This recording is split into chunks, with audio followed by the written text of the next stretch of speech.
नमस्कार सर्वांना, श्री स्वामी समर्थ. तुम्हा सगळ्यांचं आपल्या चॅनलमध्ये खूप खूप मनापासून स्वागत आहे. आजचा दिवस तुम्हाला खूप छान आनंदाचा जाऊ दे हीच स्वामींचरणी प्रार्थना करते आणि आजच्या व्हिडिओला सुरुवात करूया. तर आजच्या व्हिडिओमध्ये आपण एका ताईंचा अतिशय सुंदर अनुभव बघणार आहोत. हा अनुभव जो आहे तो ऐकल्यानंतर तुम्हालासुद्धा वाटेल की नाही बाबा, महाराज आहेत आणि हम गया नहीं जिंदा है किंवा भिवू नकोस मी तुझ्या पाठीशी आहे, ही जी काही दोन ब्रीदवाक्य किंवा ही दोन वाक्य महाराजांनी आपल्याला दिलेली आहेत, त्या वाक्यांना महाराज स्वतः जागतात आणि त्याची प्रचितीसुद्धा येते, त्या वाक्यांची प्रचितीसुद्धा आपल्याला येते असा विश्वास तुमचा होईल. आणि खूप खूप खूप सुंदर अनुभव आहे. मला म्हणजे ऐकता क्षणी म्हटलं चला तुमच्यासोबत शेअर करू. तर बघा, देवपूजा आत्ताच झालेली आहे आणि तर म्हटलं चला तुमच्यासोबत शेअर करू अनुभव. तर झालं असं होतं की ह्या ताई ज्या आहेत त्या आहेत पुण्याच्या, रुपाली भोसले असं त्या ताईंचं नाव आहे. आणि खूप म्हणजे हा अनुभव ऐकल्यानंतर ना तुम्हालासुद्धा एक नवीन प्रेरणा मिळेल, सेवा करण्याची उमेद मिळेल आणि प्रत्येक अनुभव हा काही ना काही आपल्याला शिकवून जात असतो.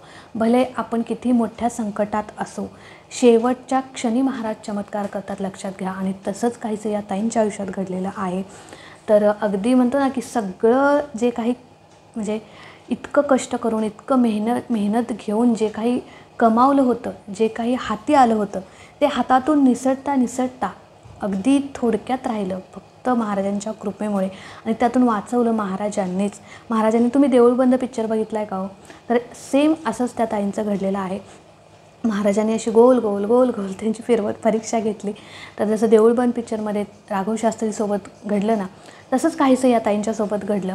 म्हणजे महाराजांनीच ताईंची परीक्षा घेतली आणि त्यातून सोडवलंसुद्धा. तर बघा, रुपाली भोसले या ताईंचं नाव आहे आणि नोकरी संदर्भातला हा ताईंचा अनुभव आहे. तर बघा, या ताई ज्या आहेत त्या इंजिनियर आहेत आणि अगदी म्हणजे आत्ता त्या इंजिनियर आहेत, पण ज्यावेळेस त्यांना इंटरव्ह्यूचं लेटर आलं किंवा कॉल आला तर त्यावेळेचा हा अनुभव आहे. ताईंनी अगदी म्हणजे म्हणतो ना की हालाकीच्या परिस्थितीतून खूप कष्ट करून, खूप मेहनत घेऊन शिक्षण घेतलं होतं. त्यांची परिस्थिती इतकी नव्हती की त्या इंजिनिअरिंग कंप्लीट करू शकतील, पण त्यांची जिद्द होती की नाही, मला करायचंच आहे. तर ह्या त्यांच्या जिद्दीला त्यांची सोबत होती, म्हणजे त्यांच्या आईवडिलांची देखील सोबत होती. आईवडीलसुद्धा खूप कष्ट केला आईवडिलांनी, अगदी म्हणतो ना रात्रीचा दिवस केला, एक वेळ उपाशी राहिले लेकीसाठी, पण ताईंना त्यांनी शिकवलं. का तर म्हणजे आधीचं कसं होतं की मुलींना जास्त शिकवत नव्हते किंवा आधीची पिढी वेगळी होती, पण आत्ताची पिढी आता आपण बघतो की मुली खूप शिकलेल्या आहेत. आणि हे जसं आपण जग बदलतं आहे ना, तसं आपले विचारसुद्धा आपण बदलले पाहिजेत, लक्षात घ्या. तर त्यांचे आईवडील देखील सुशिक्षित होते, पण परिस्थिती थोडी हालाकीची होती. घरात तिघेच होते, ताई त्या म्हणजे आईवडिलांना ताई एकट्याच होत्या, दुसरं तिसरं कोणी नव्हतं. म्हणून ताईंना असं वाटायचं की नाही, माझ्या आईवडिलांनी जे काही कष्ट केले ना, त्या कष्टाची चीज झाली पाहिजे. आणि ताई खूप हुशार होत्या, म्हणजे शाळेत पहिल्यापासून, म्हणजे अगदी लहानपणापासून ताईंचा पहिला नंबर, दुसरा नंबर यायचा. कॉलेजमध्ये पण त्या फर्स्ट यायच्या. आणि ताईंना इंजिनियर व्हायचं होतं. तर खूप अगदी कष्टातून ताई स्वतः एकदा कामावरती गेलेल्या आहेत आणि काम करून ताई शिकलेल्या आहेत. तर इतकी वाईट परिस्थिती असूनसुद्धा ताईंनी आपलं शिक्षण पूर्ण केलं आणि एवढ्या त्यांच्या हालाकीच्या काळामध्ये त्यांचे आईवडील त्यांच्यासोबत होते. आणि सगळ्यात महत्त्वाचं म्हणजे ताई स्वामींच्या सेवेकरी होत्या. आणि बघा, महाराज आपले नेहमी म्हणायचे की तू जो कष्ट करतो, जो प्रामाणिक कष्ट करतो ना, त्याच्या पाठीशी मी नेहमी असतो. बघा, एकदम आपली इच्छा पूर्ण होणं म्हणजे स्वामींचा आशीर्वाद असणं असं नाही. भले तुमची इच्छा पूर्ण हो न हो, पण त्या संकटात स्वामींची सोबत असणं खूप महत्त्वाचं आहे. त्या पडत्या काळात, त्या कठीण काळात स्वामींची सोबत असणं खूप महत्त्वाचं आहे. कारण तो कठीण काळ कधी निघून जातो आपल्याला कळत नाही, स्वामींची सोबत असेल तर. तर बघा, ह्या काळात महाराजांचं नामस्मरण, जी काही सेवा जमेल त्या ताई रोज करायच्या. नित्यसेवा म्हणजे ताईंना त्यावेळी माहीत नव्हती, पण नामस्मरण असेल किंवा तारक मंत्र असेल, जी काही जमेल ती सेवा ताई त्या करायच्या. परत ताई म्हणजे केंद्रात जाऊ लागल्या. केंद्रात गेल्यानंतर त्यांना सेवेची अधिक माहिती मिळत गेली. मग नित्यसेवा वगैरे करायला लागल्या आणि तिथून मग ताईंनी म्हणजे हे सगळं चालूच होतं. म्हणजे स्वामींची तोडकी मोडकी सेवा त्यांची घरामध्ये चालूच होती. छोटासा फोटो ताईंच्या घरी स्वामींचा होता. तर अशा प्रकारे आणि अगदी अगदी त्यांचं छोटंसंच घर होतं, मोठं पण नव्हतं. अगदी छोट्याशा घरात तिघं राहत होते. पण म्हणतो ना की समाधानी कुटुंब होतं.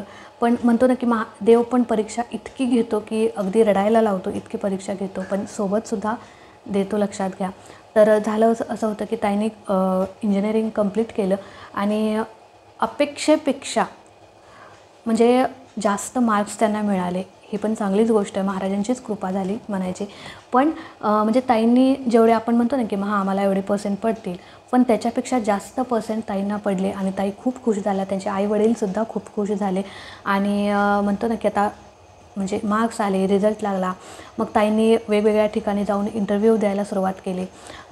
नोकरीची त्यांना खूप म्हणजे गरज होती, कारण घरातली परिस्थिती बिकट होती आणि ताईंना म्हणजे आपल्या आईवडिलांचं जे काही कष्ट होतं ते थांबवायचं होतं. ताईंची एकच जिद्द होती की आता माझ्या जीवावर माझ्या आईबाबांनी म्हणजे बसून खाल्लं पाहिजे. आजपर्यंत त्यांनी माझ्यासाठी खूप कष्ट घेतलं आहे, माझ्यासाठी, माझ्या शिक्षणासाठी, माझ्या संगोपनासाठी, पण आता मी त्यांना सांभाळणार, अशी ताईंची इच्छा होती. आणि अगदी खूप सुंदर वाटला हा अनुभव ऐकून. आणि त्यानंतर ताईंनी इंटरव्ह्यूसाठी म्हणजे म्हणतो ना की ठिकठिकाणी वेगवेगळ्या कंपन्यांमध्ये ताईंनी इंटरव्ह्यू द्यायला चालू केलं आणि अगदी 2 ते 3 इंटरव्ह्यू ताईंनी दिले असतील आणि तिन्ही इंटरव्ह्यूमध्ये ताईंचं सिलेक्शन झालं. पण म्हणतो ना की कंपनीवर पण आधारित असतं, पण ताईंना ज्या कंपनीमध्ये हवं होतं त्या कंपनीमध्येच ताईंना मिळालं. आणि इंटरव्ह्यू म्हणजे लेटर आलं ताईंना की या दिवशी इंटरव्ह्यू आहे, तर असं आपल्याला लेटर येतं बघा. तर त्यावेळी ताईंना लेटर आल्यावर ताईंना इतका म्हणजे पोस्टाने ताईंना लेटर आला आणि ताईंना इतका आनंद झाला. म्हणजे त्यांचं शिक्षण पूर्ण झालं, हव्या त्या जिथे हवं होतं तिथे त्यांना नोकरी मिळाली. आता अपेक्षा होती ती फक्त पॅकेजची आणि ते पण आता तुम्हाला मी पुढं सांगेनच. तर बघा झालं असं की ताईंनी म्हणजे ज्यावेळी इंटरव्ह्यू द्यायला म्हणजे ताई गेल्या त्याच्या दुसऱ्या दिवशीपासून ताईंना असं वाटायचं की माझं सिलेक्शन होऊ दे, कारण आता मी कंपनीचं नाव घेत नाही, पण ज्या कंपनीमध्ये ताईंना वाटायचं की मला मिळू दे, इथं माझं सिलेक्शन होऊ दे, त्यासाठी ताईंनी स्वामींची सेवा चालू केली.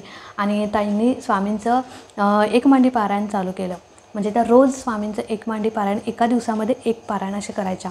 तर ताई बोलल्या, जोपर्यंत मला सिलेक्शन लेटर किंवा इंटरव्ह्यूचं लेटर माझं सिलेक्शन झालं आहे असं कळत नाही किंवा इंटरव्ह्यू लेटर येत नाही, तोपर्यंत मी तुमचे हे पारायण करेन, एक मांडी पारायण मी करेन. तर असं ताईंनी स्वामींना बोलले, स्वामींना विनंती केली की माझं सिलेक्शन होऊ दे वगैरे. आणि ताईंनी सेवेला चालू केलं आणि रोज ताई एक मांडी पारायण करायच्या. अगदी म्हणजे कोणतंही विघ्न न येता, म्हणजे अगदी मनापासून त्या सेवा करायच्या. आणि त्यांची नित्यसेवा पण रोजची चालू होती, सेपरेट ही सेवा पण चालू होते. आणि झालं असं की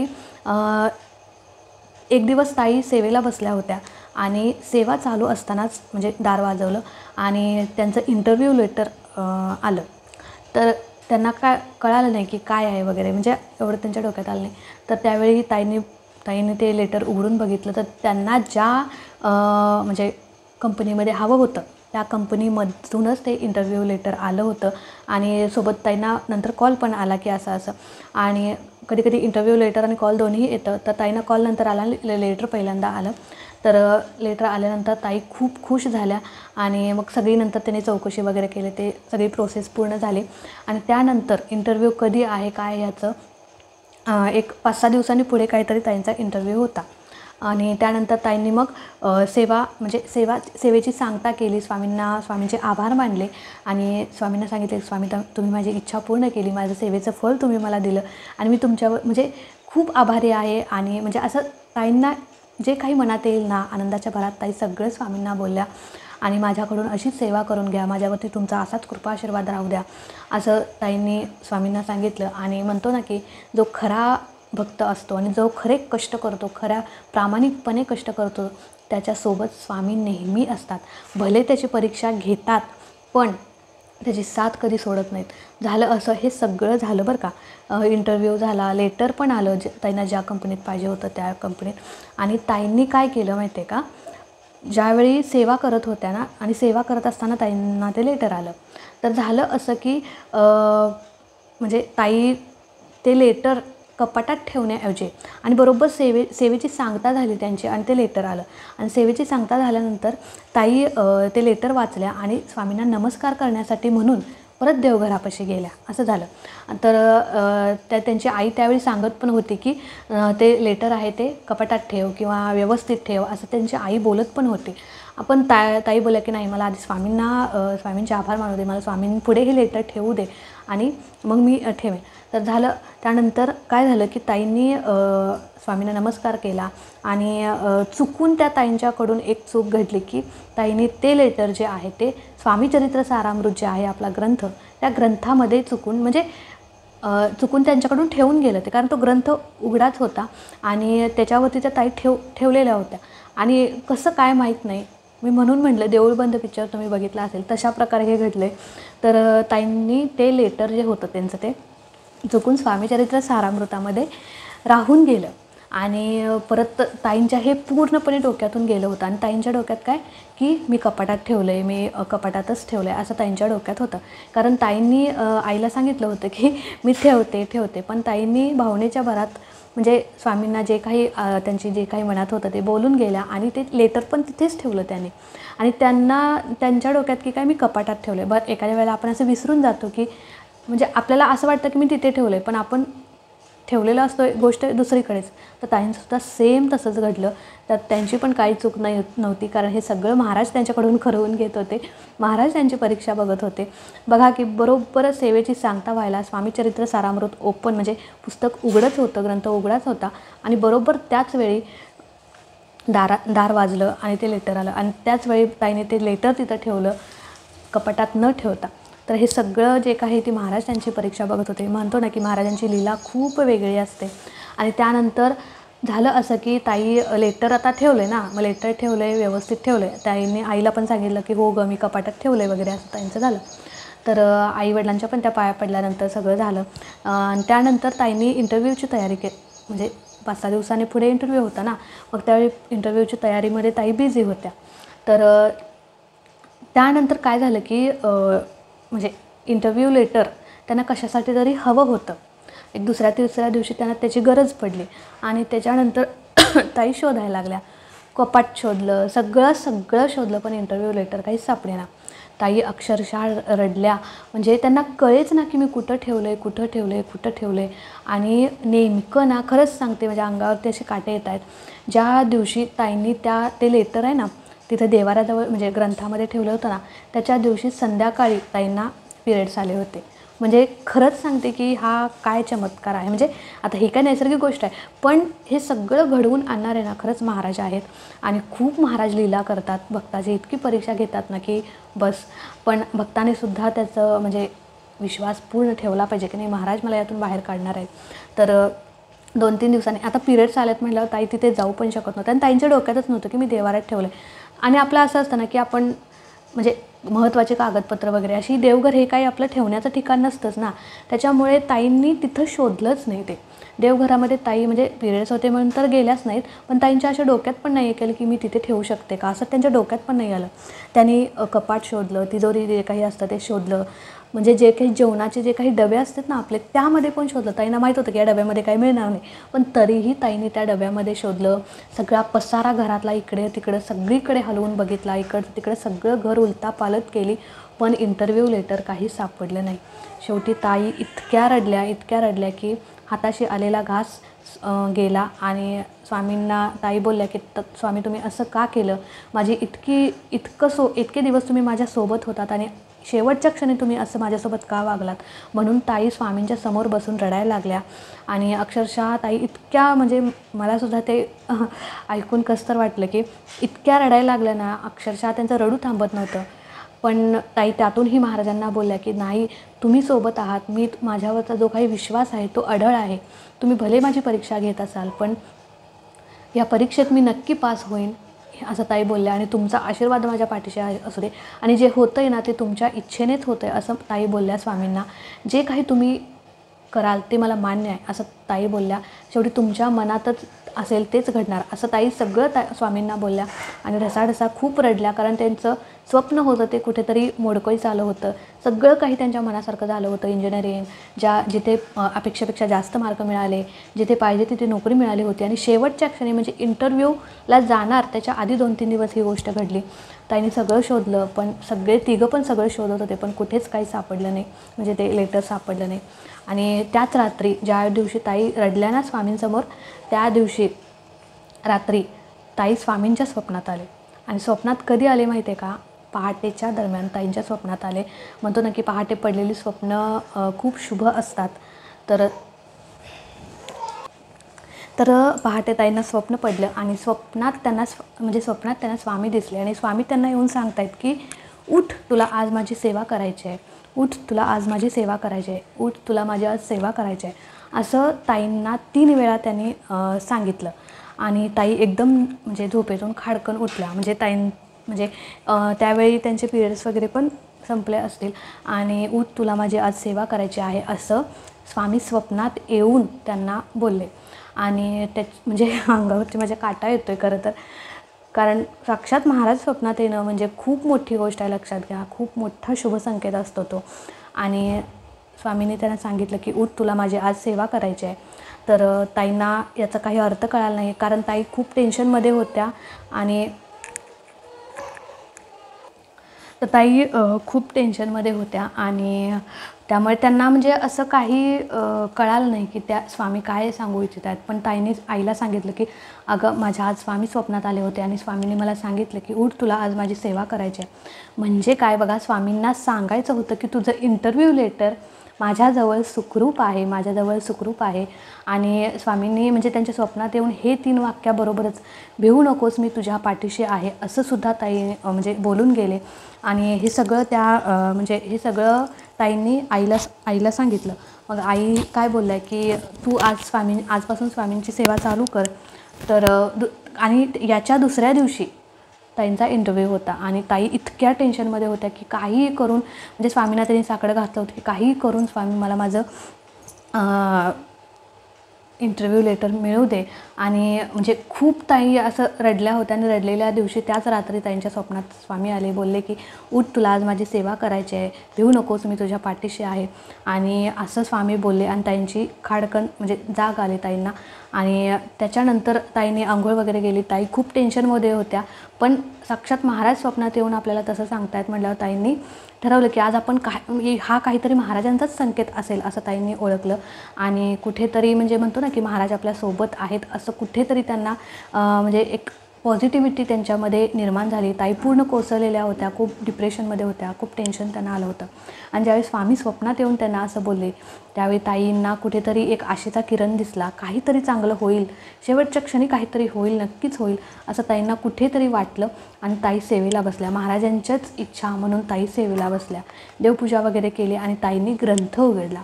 तर ग्रंथाच्या पहिल्या पेजवरतीच ताईंचा इंटरव्ह्यू लेटर होतं. आणि अक्षरशः म्हणतो ना की मलासुद्धा ते सांगताना असं एकदम भारावून गेले मी की म्हणजे खूप म्हणतो ना, महाराजांची लीला खूप वेगळी असते, खूप म्हणजे खूप. आणि मी स्वतः ती अनुभवलेली आहे. आणि या ताईंचा अनुभव इतका सुंदर आहे ना की मी शब्दात म्हणजे अगदी मी कसं तुमच्यासोबत शेअर केलं ना ते आता काय माहिती, पण खूप सुंदर मला हा अनुभव ऐकून खूप माझं मन प्रसन्न झालं. आणि ज्यावेळी साक्षात ताई सेवेला बसल्या आणि त्यावेळी त्यांनी ग्रंथ उघडला, त्यावेळी तुम्ही कल्पना करा की ताईंची रिॲक्शन काय असेल, ताईंची अवस्था काय असेल. अक्षरशः ताई रडत होत्या, पण ते रडणं, आधीचं जे रडणं होतं ते हे रडणं नव्हतं, हे आनंदाचे अश्रू होते. आणि साक्षात महाराजांनी त्यांना स्वप्नात येऊन सांगितलं की उठ, तुला माझी आज सेवा करायची आहे. यामागचं एकच कारण की तुझं जे काही इंटरव्ह्यू लेटर आहे किंवा तू ज्याच्यासाठी तळमळते आहेस ते माझ्यापाशी सुखरूप आहे. तर खूप सुंदर अनुभव. मी परत तेच म्हणते, कारण मला हा अनुभव अतिशय आवडलेला आहे. आणि ताईंनी ते इंटरव्ह्यू लेटर बघितल्या क्षणी ताईंना म्हणजे काय करू आणि काय कळत नव्हतं. ताईंनी आईला बोलवलं, बाबांना बोलवलं, सांगितलं की माझं इंटरव्ह्यू लेटर महाराजांच्या ग्रंथामध्ये होतं. आणि इतके दिवस माझी महाराजांनी परीक्षा घेतली. आणि म्हणतो ना की बघा, मी काय म्हटलं आधी, देऊळ बंद पिक्चर आहे ना, तसंच काहीचं ताईंच्यासोबत घडलं. कुठेतरी मला ते फील झालं. आणि असं फिरवून गोल फिरवून ताईंनी शेवटी त्यांच्याचपाशी आणलं. आणि खूप सुंदर अनुभव आहे. आणि शेवटी ताईंनी महाराजांना नमस्कार केला, मुजरा केला.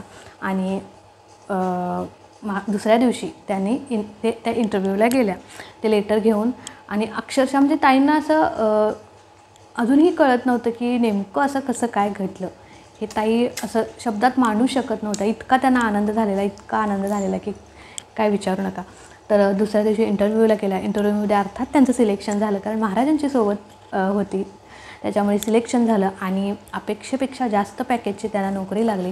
त्यांची अपेक्षा होती त्याच्या दुपटीने. आता समजा 5 जर लाखाचं पॅकेजची जर असेल तुम्हाला इच्छा, तर त्याच्या दुपटीने तुम्ही विचार करा किती, मग 10 लाखाचं त्यांना पॅकेजची नोकरी लागली. तर त्यांची इच्छासुद्धा पूर्ण झाली आणि स्वामींनी परीक्षासुद्धा घेतली. इतका सुंदर अनुभव हा आहे.